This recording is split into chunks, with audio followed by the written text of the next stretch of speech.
You are listening to an American Free Press podcast. Joining me on the line is Mark Anderson. Mark, thanks for joining us today. No problem, Dave. Good to be here. We haven't done a podcast in a while, so I'm ready to fire away about Bilderberg. Excellent. So what's going on with our friends, the criminals? The illustrious chums? Yes. Well, calling attention to listeners about our recent stories online and in hard copy in the edition number 15 and 16 dated April 11 and 18 of 2016, I reported on Will Bilderberg halt Brexit, and Brexit, of course, being short for British exit of the European Union. And that is, of course, a referendum to take place June 23rd, a rather important one at that. And Bilderberg, according to Philip Hollobone, a member of the parliament there, is leaning in, intervening, and interfering with the rights of the British people, with their will, the will of the voters, to choose cleanly and openly whether to stay in the European Union that, of course, Bilderberg had a hand in building in the first place throughout the 1950s and 60s, through all the different metamorphoses that it went through until we finally got the EU. So Bilderberg is not real keen on people pulling out of their creation. So this is one issue that I'm still watching, but that we've got posted now, and more will come of this, of course, when the vote happens, leading up to it, and after it happens on June 23rd. And what are the people in the know betting is going to happen? You know, that's a tough call right now. What I've been focusing on is Bilderberg involvement and how Philip Hollobone raised this on the floor of the House of Commons, no less, saying some very important things. And I'm looking for his exact quote. He said, March 14th, how can it be in any way acceptable for members of Her Majesty's government, from the Prime Minister downwards, to encourage foreign heads of state to comment on the EU referendum? Is this not demonstrative of the fact that the International Bilderberg Group is ganging up against the British people? But of course, as my sources overseas and others tell me, the people ganging up on the British people includes the Prime Minister, David Cameron, who attended Bilderberg 2013, at least openly. There's suspicion that he attends other years unknowingly. And of course, you can never totally rely on the Bilderberg's attendee list anyway. It's just an approximation. But Cameron is actively involved in trying to keep Britain in the EU on Bilderberg's behalf, just like he's actively involved in something we'll talk about in a few minutes, about exploiting the Panama Papers issue to get another outcome. And that outcome is also something that Bilderberg has been seeking, according to my predecessor, Jim Tucker, for many, many years. And that is the architecture, the infrastructure for a world tax system. A virtual global IRS could come from that. So Cameron is knowingly and willfully, for starters, keep Britain in the EU that Bilderberg helped build. And he's been doing that, as I reported, by meeting over the last almost 2 years, often behind closed doors, with key European leaders. And the idea is to create a document, which they did, called The Best of Both Worlds. And the central core of that document is that they're saying that if Brits will stay in the European Union, then they'll be blessed with the Transatlantic Trade and Investment Partnership, the trade deal that's a sibling to the Trans-Pacific Partnership. That too is backed heavily by the Bilderberg interest. And so they're using scare stories in the Brexit issue, saying if we pull out of the EU, the wells will run dry, the sky will no longer rain, the mountains will crumble, and Britain will fall into the sea. It's virtually that bad, the scare stories, the fear porn, as some of my friends in the UK are saying. Gloom and doom is predicted if Brits have the tenacity to pull out of the EU. That's just the beginning, though, as in the lead up to the Bilderbergers announcing they're going to meet in Dresden, Germany, June 9 through 12. These are the issues that are really front and center right now, regardless of what they might talk about this year in Dresden. These are the key issues right now. England really isn't involved in the monetary union, right? That's right. The one thing they couldn't get the Brits to agree to, and Brits, the more conservative ones especially, do have a certain pride in their country. They can take or leave the crown sometimes. They're not sure what to think of the king and the queen, but they do want their pound, and they just couldn't get that to wash when they joined the European Union. The Eurozone just wouldn't work. It was so unpopular that even these manipulators couldn't get that to stick. So they threw the Brits a bone, if you will, and let them keep the pound sterling. Mm-hmm.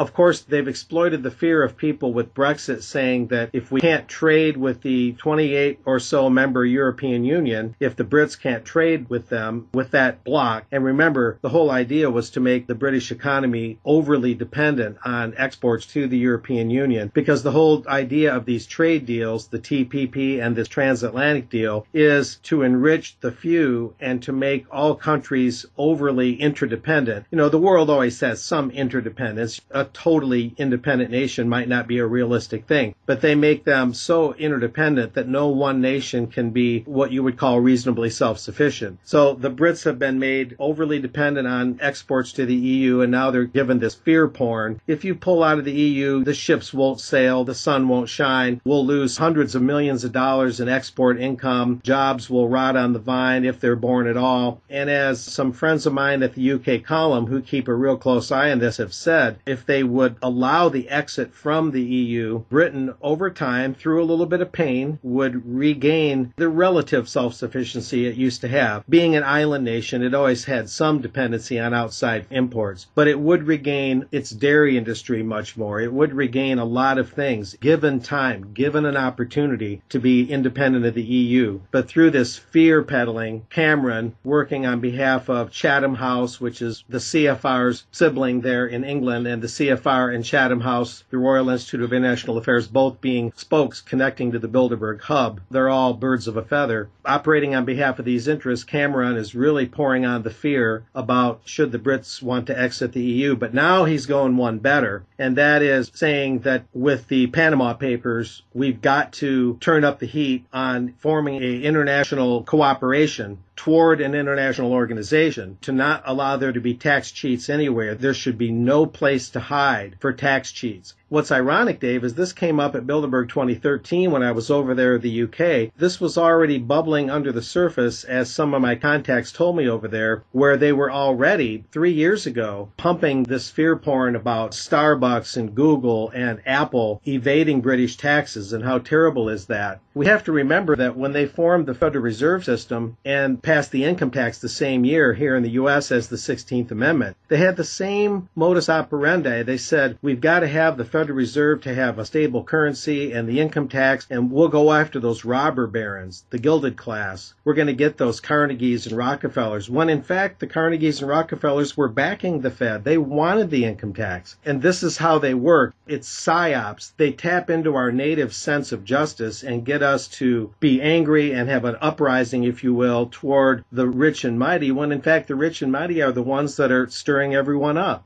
Yeah, they're good at that. They're very good at it, but we have to recognize that it is an age-old tactic. It's kind of like having an agent provocateur at a riot. It's a similar kind of psychology. If you take the Panama Papers, and I'll give a little taste to listeners what's coming up in AFP in an article I just finished, online and or hard copy, right after they announced Bilderberg that they probably won't meet in Chantilly, Virginia this year as first believed, and in fact they'll meet in Dresden, Germany. Right around that time, and you helped me bring that out, Dave, to confirm that apparently they are meeting in Germany, although I'm still checking that. But right around that time is when the Panama Papers came out, and a quick look at the International Consortium of Investigative Journalists that's credited with breaking this provocative Panama Papers story. They're a project of the Center for Public Integrity, whose top financiers includes George Soros' Open Society Foundations. George Soros is interested in tax evasion? Really? And the Rockefeller Family Fund, the Rockefeller Brothers Fund, and the Carnegie Corporation of New York are financing this journalistic outfit? I mean, come on. So what are these people really talking about when they say, oh, we got to go after these tax cheats, there should be no place to hide? Back on 2013, the UK column was noting that Google, Amazon, Apple, and Starbucks are all in the UK's crosshairs for evading tax. It's outrageous, the British press was saying at the time. We should all experience fury. But what's interesting, too, is at the time, Cameron wrote a letter to the British dependencies, Britain's overseas territories, and the Crown dependencies. This is 3 years ago, hammering away for a global standard in tax transparency, as he put it, quote, end quote. And he said at the time 3 years ago, long before the Panama Papers, that the EU is getting on board and they're going to go after all these tax cheats. And so what it looks like in many respects, Dave, is that they needed a bigger crisis than just Apple and Google and so on missing out or falling a little bit short of paying their domestic taxes for their operations in the UK. They needed something bigger. They needed something worldwide. And the Panama Papers, with George Soros waiting in the wings and two different Rockefeller funds, all of a sudden they sponsor this journalistic outfit that no one's ever heard of before, at least I hadn't. And boom, boom, boom, bada bing, we have the Panama Papers, the perfect storm, if you will. And then in the modern day, in the present, we have the Chancellor of the Exchequer, George Osborne. He's the equivalent of the Treasury Secretary in the UK. He's a faithful Bilderberg fixture. He goes every year, at least for the last several years he has. And he's been carrying on what Cameron started 3 years ago, and that ties into the G20 having received a report from another outfit. So what George Osborne said was, and this is just April 14th, today we deal another hammer blow against those who will hide their illegal tax evasion in the dark corners of the financial system. Britain will work with our major European partners to find out who really runs the secretive shell companies and trusts that have been used as conduits for evading tax, laundering money, and benefiting from corruption. And then the Organization for Economic Cooperation and Development got in on this and went to the G20 meeting in Washington just a few days ago. And the head of that OECD, the Secretary General, Angel Gurria, he informed the G20, our standards on tax transparency are robust. They need to be effectively implemented worldwide by everyone with no exceptions, so there's nowhere left to hide.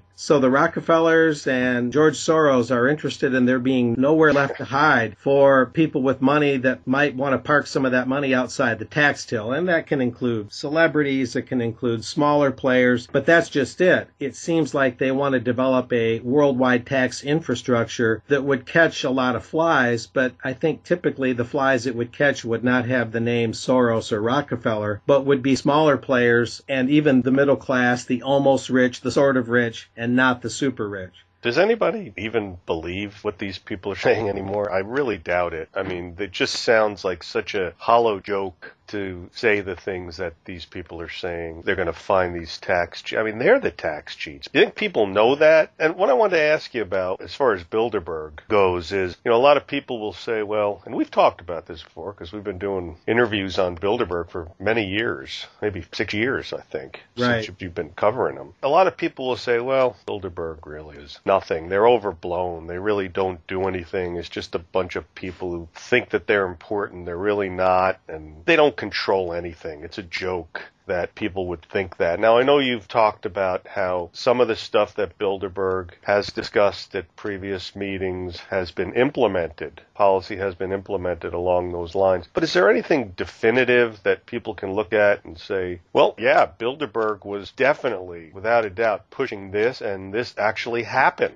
This occurred. Bilderberg is in favor of this, and this actually was put into place. Anything like that you could tell the listeners that, yeah, Bilderberg really is responsible for the New World Order? First, I would preface my remarks by saying that Bilderberg is part of a network. A lot of people use the pyramid analogy, but that's more difficult because then you're talking about a vertical thing where you're wondering who's in charge of whom. Is it the Committee of 300? Is it the Order of the Garter? If you look at Bilderberg as a hub and the others as spokes, it becomes much clearer. The CFR being a spoke, the Chatham House, the Royal Institute being another, the Brookings Institution. Well, for example, a member of Brookings was speaking at the Brookings headquarters on Massachusetts Avenue in D.C. I was 20 feet away from him listening, and he was talking about the idea of a EU army and a European central bank operating more along the lines of the Fed. And with Bilderberg, it's a little more subtle, and their brethren at the Trilateral Commission, that's a younger group. But inevitably, what crosses the Bilderberg agenda and Brookings and the CFR and the Chatham House is a common topic. And the EU Army has taken another step forward by there being exercises with the British and French forces in very recent times, like just this year. So these things are batted around around in the network, and the next thing you know, the military is having exercises that point toward the creation of an EU army and the transformation of NATO to something else. Of course, you have Bill Clinton in 91 going to Baden-Baden, Germany for the Bilderberg meeting that year, and being an obscure boy from Hope, Arkansas, who was then governor of Arkansas, which is hard enough to do, and then being president the following year when already he was an obscure, rather scandal-ridden Arkansas governor. He goes to Bilderberg in 91. He's president by the following year. And as I mentioned in AFP last week, on page 14, Hillary, their gal. This was right next to the article showing a picture of Philip Hollobone and the Brexit issue that we talked about a few minutes ago. Bill Clinton, Vernon Jordan admits this, and it was reported in the New York Times as well, an establishment flagship. So Vernon Jordan, a black attorney with a pretty good pedigree, has been to Bilderberg a number of times, and even the New York Times admitted that Jordan, quote, took Mr. Clinton to the Bilderberg conference in Germany. So he was taken there by this high-powered attorney, and as night becomes day, it's not too hard to see that Bill Clinton got the nod from that group, and that gave him an extra leg up to be president because he was literally escorted there, taken there by this Vernon Jordan. So Bilderberg is part of the parallel government that even Benjamin Disraeli and William Pitt referred to as already taking formation back a couple of centuries ago. You have your so-called legitimate government, and then you have the global governance crowd, and Bilderberg and the Trilateral Commission form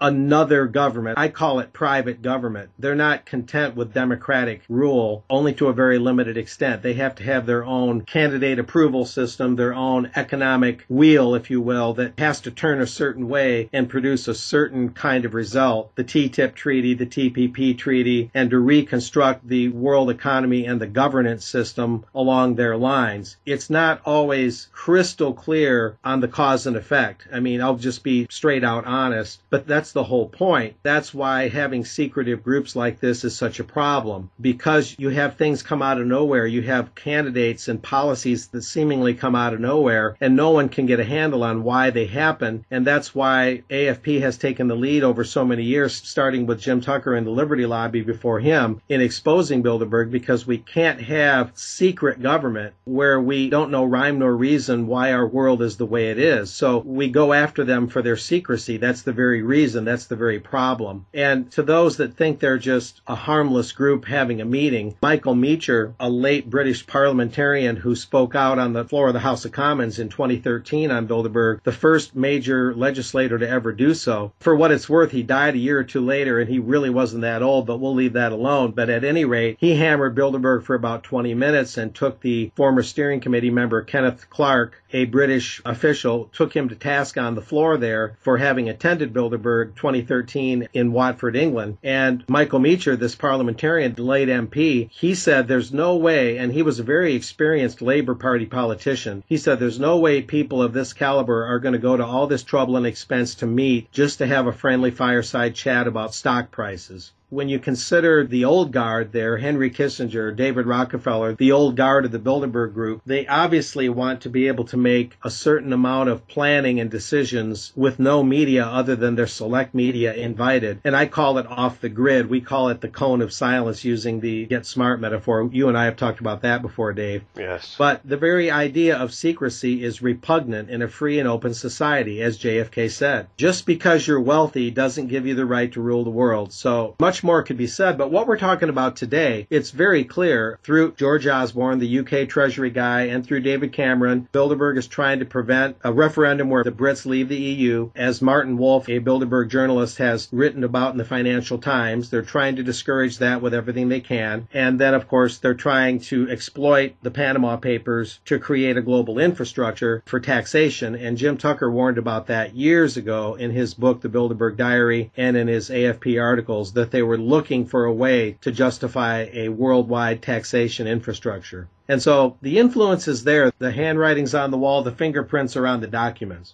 Mm-hmm. Well, thank you, Mark, for that detailed analysis. And that's what the listeners look for, is your intimate knowledge with these things, because most people really can't be bothered with paying attention to these different groups, and that's why they depend on you to elucidate this. And thank you for doing that. And please keep us updated on anything you hear about Bilderberg. I certainly will. And I'll mention one other thing in passing. A new Bilderberg member on the scene attended last year in Austria is Jim Messina, and he co-chairs the Priorities USA Action, a super PAC. As an American citizen, as far as I know, I think he is. He helped get David Cameron reelected last year, then formed this PAC, Priorities USA Action. He's also CEO of Messina Group, and he pledged that he'll do whatever it takes to get Hillary Clinton elected. And he attended last year's Bilderberg meeting in Austria, and one of the topics that they released was U.S. elections. So, taken at face value at least, that doesn't bode well, but it might explain why nothing sticks to Hillary, no matter what conflict of interest seems to happen with her and Benghazi and the emails and scores of other scandals. Nothing sticks to the Clintons. And so that strongly suggests protection from the inside, big time. And Michael McCasey, who's an establishment pro-Zionist legal figure, even he has said that under the United States Code, given what Hillary has done in Benghazi alone with the emails, she is unqualified to hold any U.S. office whatsoever.